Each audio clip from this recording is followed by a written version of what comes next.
दिल्ली विधानसभा चुनाव प्रचार में जुटे सीएम धामी। वजीरपुर से बीजेपी प्रत्याशी पूनम शर्मा के पक्ष में किया रोड शो, जनता से की वोट की अपील।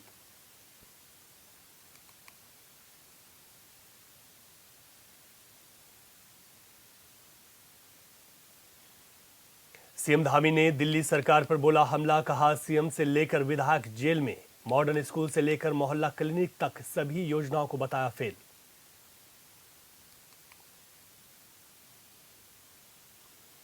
उत्तराखंड निकाय चुनाव को लेकर बोले सीएम धामी, कहा उत्तराखंड में बनने जा रही ट्रिपल इंजन की सरकार, विधानसभा चुनाव में 2 बार बीजेपी का साथ देकर जनता ने तोड़ा था मिथक।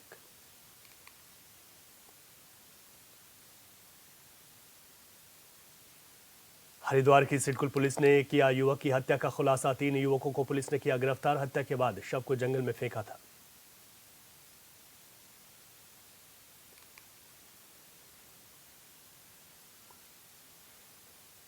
नमस्कार, मैं हूं रवि केंद्रा, हॉर्नबिल टीवी देख रहे हैं आप। खबरों की शुरुआत करते हैं।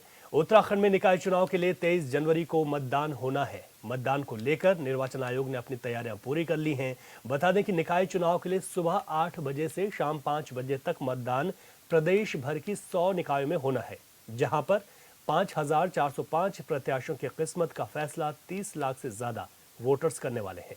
ऐसे में जिला प्रशासन के साथ साथ मतदान कर्मचारियों ने भी अपनी तैयारी पूरी की हुई है।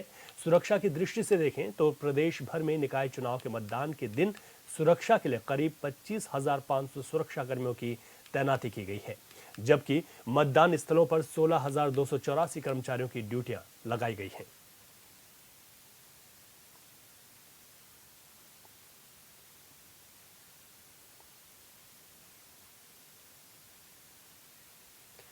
तो आपको बता दें कि 23 तारीख को उत्तराखंड में निकाय चुनाव के लिए मतदान होना है, जिसमें 30 लाख से अधिक वोटर्स अपने मत का प्रयोग करेंगे।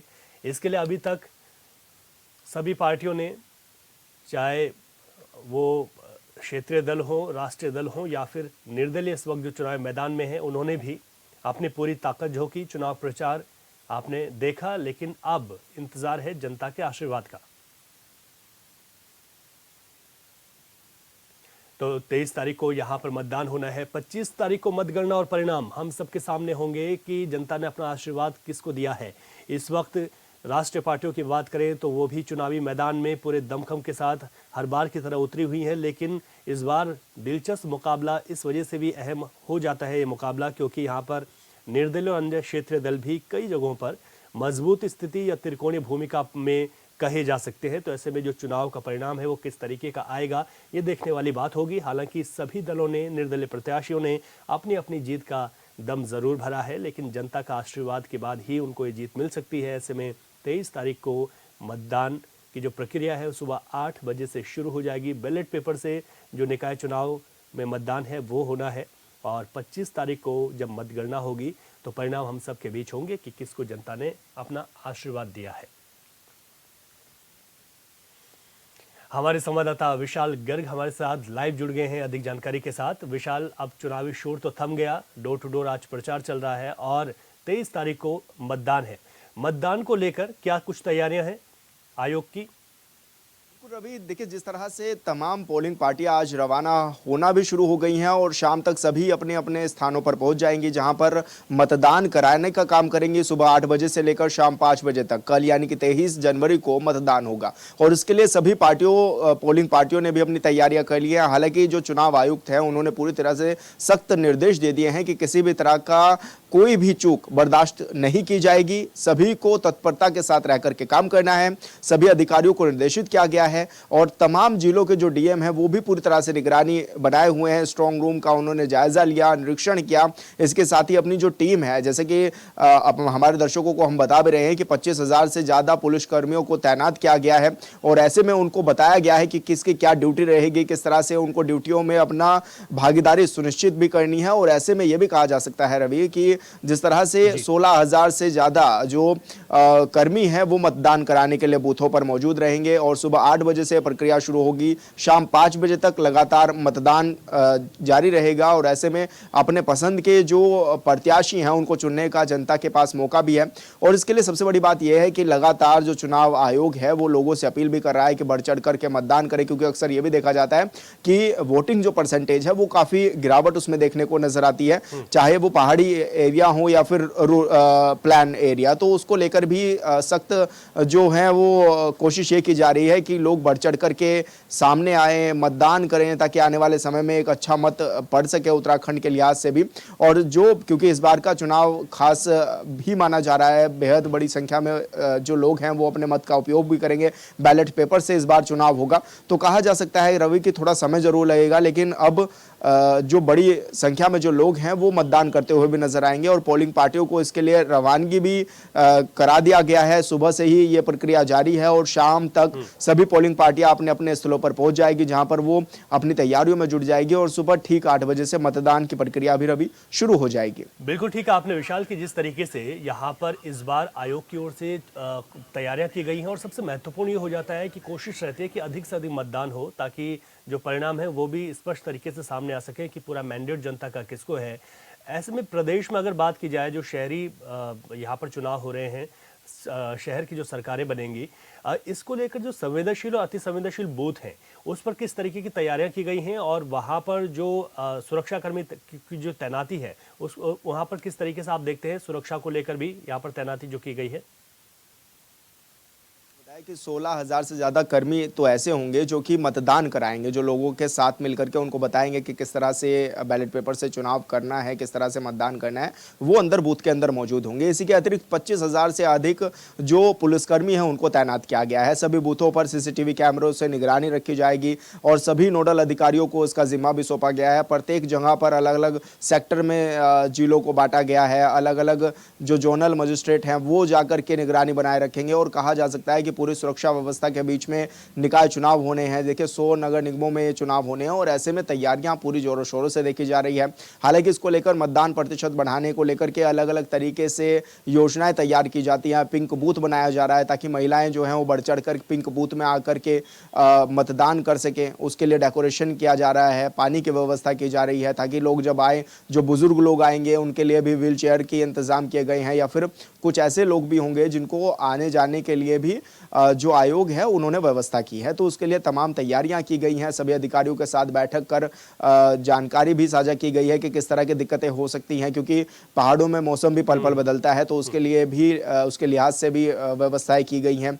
कई जगह ऐसी हैं जहां पर बर्फबारी बड़ी संख्या में होती है, तो ऐसे में दिक्कतें ना हो किसी को भी, उसके लिए टाइम भी बहुत सोच समझ करके 8 बजे से लेकर के 5 बजे तक का रखा गया है। क्योंकि अक्सर हम अलग अलग स्थानों पर देखते हैं कि कहीं पर टाइम बहुत ज़्यादा भी होता है, जहां पर सुबह 7 बजे से लेकर के शाम 6 बजे तक होता है, लेकिन पहाड़ की मूलभूत सुविधाओं को देखते हुए, चीज़ों को देखते हुए ये समय जो है वो 8 बजे से 5 बजे तक का रखा गया है रवि। और ऐसे में कहा जा सकता है कि पूरी तैयारियां हैं चुनाव आयोग की और चुनाव आयोग ने इसको लेकर व्यवस्था भी की है। सभी अधिकारियों को ये जिम्मा भी सौंपा गया है कि वो अपने अपने क्षेत्र में जाकर के जायजा लें। और अगर प्रत्याशियों की बात करें तो चुनाव प्रचार क्योंकि कल शाम थम चुका है और उससे पहले ताबड़तोड़ रैलियां, जनसभाएं जो हैं प्रत्याशी करते हुए नजर आए। सबने अपने अपने पक्ष में माहौल भी बनाया और अब कहा जा सकता है कि जल्द ही अब कल जो है कल सभी प्रत्याशियों का भाग्य ज्ञात हो जाएगा और आने वाले समय में यानी कि 25 जनवरी को ही ये पता भी चल जाएगा कि किसके सर पर निकायों के सरकार का ताज सजा है और किन्होंने बाजी मारी है। क्योंकि इस बार ये भी देखा जा रहा था कि तमाम जो दल है वो एक दूसरे को टक्कर देते हुए भी नजर आ रहे हैं रवि। बिल्कुल विशाल, विस्तार से जानकारी के लिए आपका बहुत शुक्रिया। आगे बढ़ते हैं। दिल्ली विधानसभा चुनाव 2025 को लेकर बीजेपी ने अपनी तैयारियों को गति दे दी है। पार्टी के स्टार प्रचारकों की लिस्ट में शामिल उत्तराखंड के मुख्यमंत्री पुष्कर सिंह धामी दिल्ली के वजीरपुर विधानसभा क्षेत्र पहुंचे, जहां पहुंचकर सीएम धामी ने बीजेपी प्रत्याशी पूनम शर्मा के पक्ष में रोड शो कर जनता से वोट की अपील भी की। सीएम धामी ने बताया, उत्तराखंड में यूसीसी कानून लागू होने जा रहा है जो सभी के लिए समान है। साथ ही सीएम ने दावा किया है कि उत्तराखंड में होने वाले निकाय चुनाव में बीजेपी को ही सफलता हाथ लगेगी और एक बार फिर हम ट्रिपल इंजन की सरकार बनाएंगे। सीएम धामी ने आम आदमी पार्टी पर भी निशाना साधा। उन्होंने कहा कि आपने दिल्ली में कई घोषणाएं की थी लेकिन किसी भी घोषणा को पूरा नहीं किया। आम आदमी पार्टी ने केवल जनता को ठगने का काम किया है।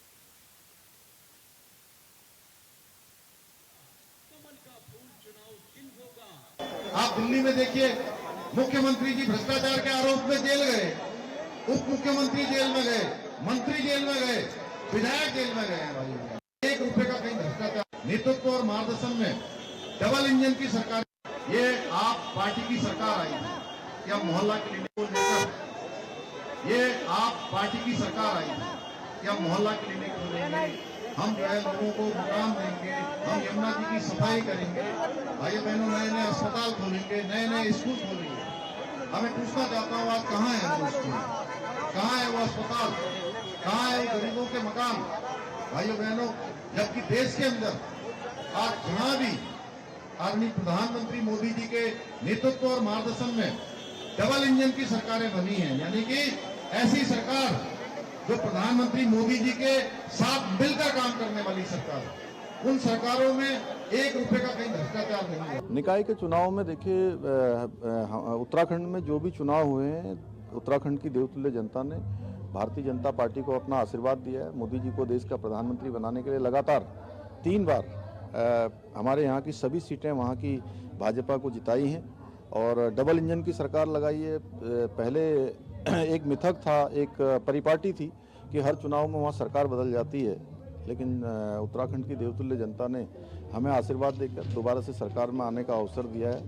और निकाय के चुनाव में भी चूँकि ट्रिपल इंजन लगेगा, ट्रिपल इंजन की सरकार बनाएंगे, निकायों की सरकार बनाएंगे तो विकास तेज गति से आगे बढ़ेगा। नवगठित नगर निगम अल्मोड़ा में मतदान प्रक्रिया संपन्न कराने को लेकर प्रशासन ने पूरी तैयारी कर ली है। मतदान स्थलों में सुरक्षा के मद्देनजर जहां कड़े इंतजाम कर लिए गए, वहीं नगर निगम के 40 मतदान स्थलों के लिए पोलिंग पार्टियां अटल उत्कृष्ट राजकीय इंटर कॉलेज अल्मोड़ा से रवाना हो चुकी हैं। 23 जनवरी को मतदाता अपने मताधिकार का प्रयोग करेंगे।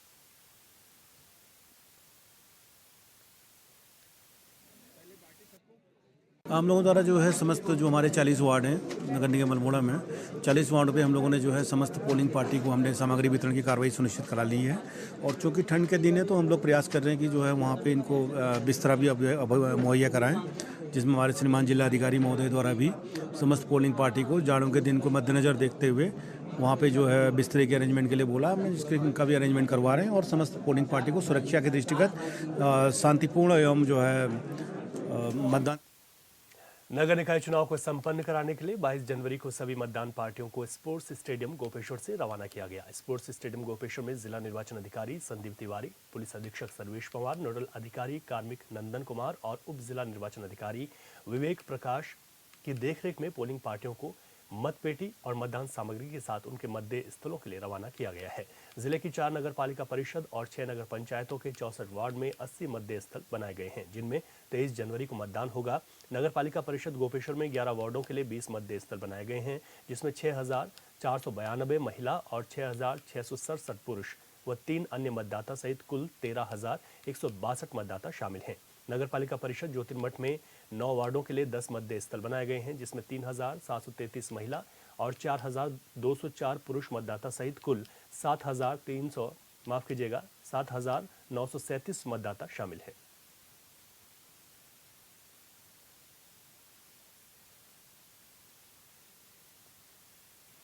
अधिक जानकारी के साथ हमारे संवाददाता संजय कुमार फोन लाइन पर हमारे साथ हैं। संजय, और क्या कुछ तैयारियां आप देखते हैं, खास क्या तैयारियां की गई हैं ताकि अधिक से अधिक मतदान हो पाए?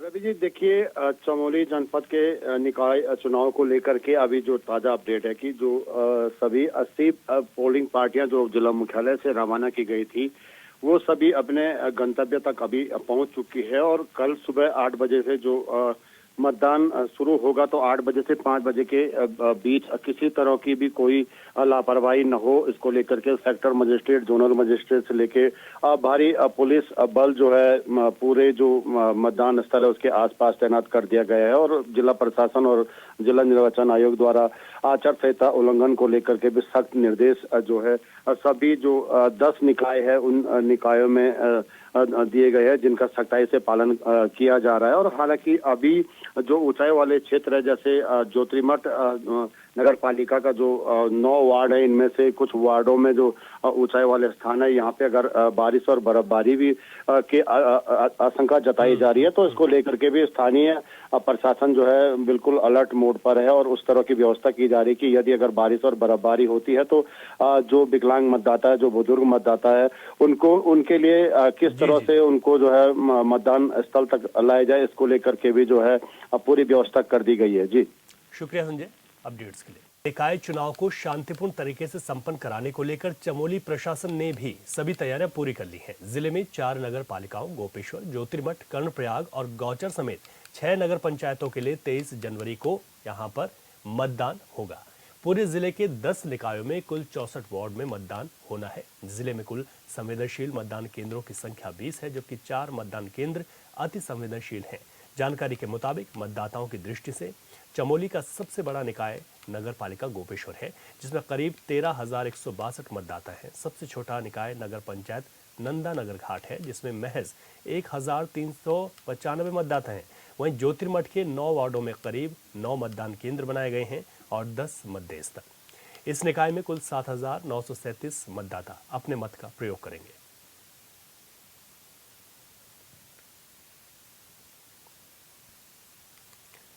नगर निकाय चुनाव को लेकर लोहाघाट और चंपावत में प्रशासन ने भी तैयारियां पूरी कर ली हैं। लोहाघाट तहसीलदार जगदीश सिंह नेगी ने बताया, लोहाघाट के 7 वार्डों के लिए 7 पोलिंग बूथ बनाए गए हैं और दिव्यांग मतदाताओं के लिए हर एक पोलिंग बूथ में खास व्यवस्थाएं की गई हैं। लोहाघाट में कुल 6,312 मतदाता हैं। सभी बूथों पर तैयारियां पूरी कर ली गई हैं। स्ट्रांग रूम और मतगणना कक्ष को लेकर भी कड़ी सुरक्षा व्यवस्थाएं यहां पर रखी गई हैं।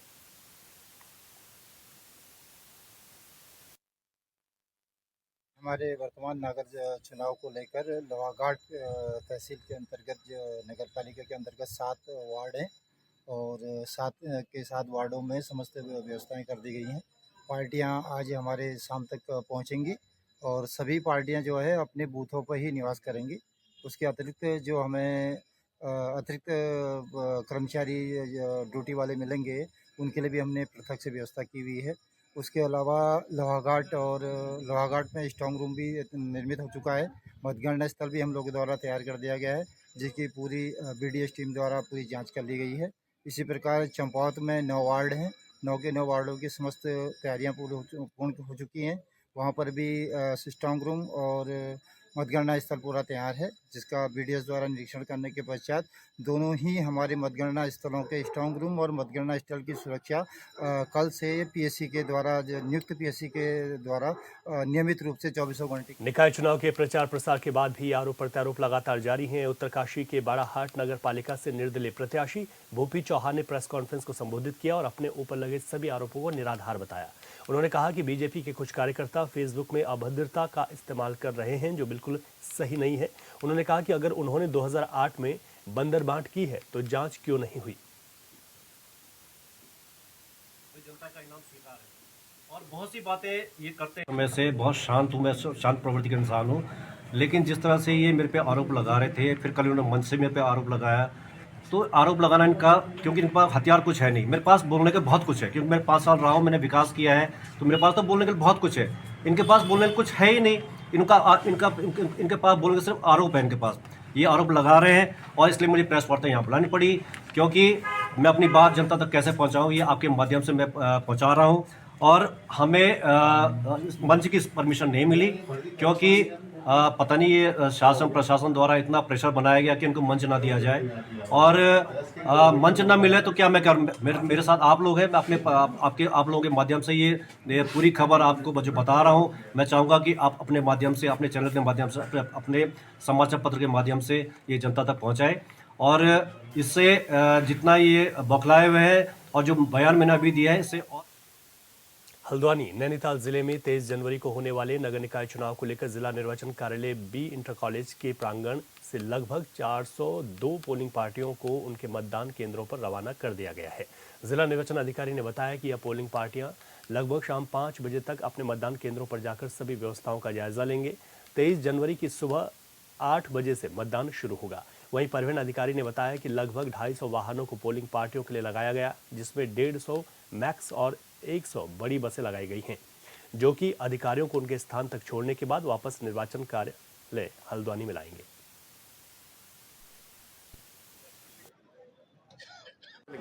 मेरा कार्यस्थल है अटल राजकीय इंटर कॉलेज ओखलकांडा।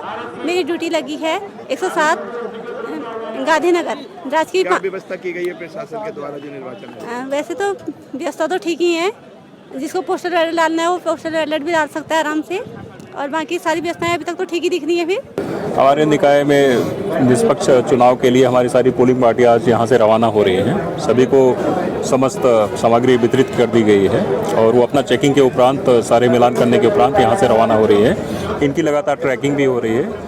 ऑलमोस्ट कई सारी पोलिंग पार्टियां मूव हो रही हैं और हमारा निर्वाचन कार्यालय इनकी ट्रैकिंग कर रहा है। निर्वाचन के द्वारा फिलहाल तो बहुत अच्छी व्यवस्था है, सामान सही ढंग से मिल पा रहा है। अब आगे क्या व्यवस्था है वहाँ वो बूथों में जाकर के ही पता चल पाएगा। किस प्रकार की ट्रेनिंग आपको दी गई थी? नहीं, ऐसा कुछ नहीं है, बहुत सिंपल मतदान है। ट्रेनिंग बहुत अच्छे ढंग से दी गई है हम लोगों को। मशीनों में कभी कभार कोई टेक्निकल प्रॉब्लम आ जाती है तो प्रशासन की तरफ से सारी व्यवस्थाएं की गई। वहाँ पर हम पहुँच जाएंगे 2 बजे तक। वैसे 1 बजे यहाँ से चलने का था, फिर अभी चल ही रहे, क्योंकि जो बस हमारी है उसमें और लोगों का भी है, तो सभी लोगों की तैयारियाँ चल रही हैं। किसी के अपने अपने जांच चल रही है, मतपत्रों में किसी का कोई दिक्कत तो नहीं है, कहीं कोई सामान में कोई कमी तो नहीं है, तो वो सारे क्वेरीज अभी दूर करी जा रही हैं। यहाँ पर सब लोग गिनने में लगे हैं। इसके बाद सब लोग बस नंबर।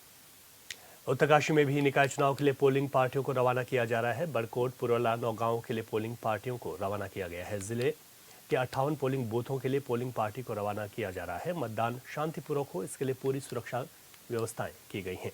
बता दें कि उत्तरकाशी में 2 नगर पालिका हैं, वहीं यमुना घाटी में 2 नगर पालिका के साथ 1 नगर पंचायत के लिए कल चुनाव होने हैं, जिसके लिए कड़े बंदोबस्त किए गए हैं।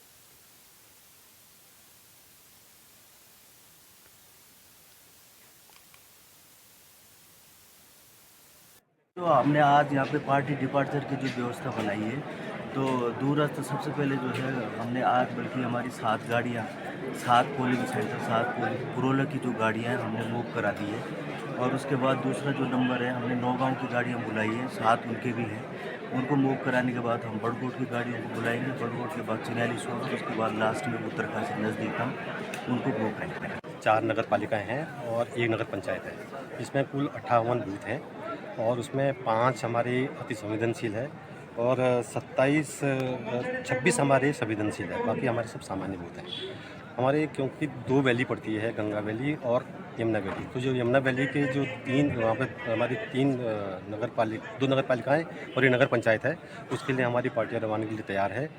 और उसके बाद फिर चिन्यालीसौड़ और बाड़ाहाट जो है इसी वैली में है। तो हरिद्वार के सिडकुल थाना क्षेत्र में अचानक लापता हुए युवक तेजपाल की गुमशुदगी का मामला सुलझाते हुए पुलिस ने बड़ी सफलता हासिल की। एसएसपी परमेंद्र डोभाल ने जानकारी देते हुए बताया कि ब्रह्मपुरी रावली महदूद के रहने वाले शीशपाल ने अपने भाई तेजपाल के लापता होने की शिकायत दर्ज कराई थी, जिस पर पुलिस ने जांच शुरू की। पुलिस जांच में खुलासा हुआ कि 3 युवकों ने मिलकर तेजपाल की हत्या कर दी और हत्या के बाद शव को जंगल में फेंक दिया।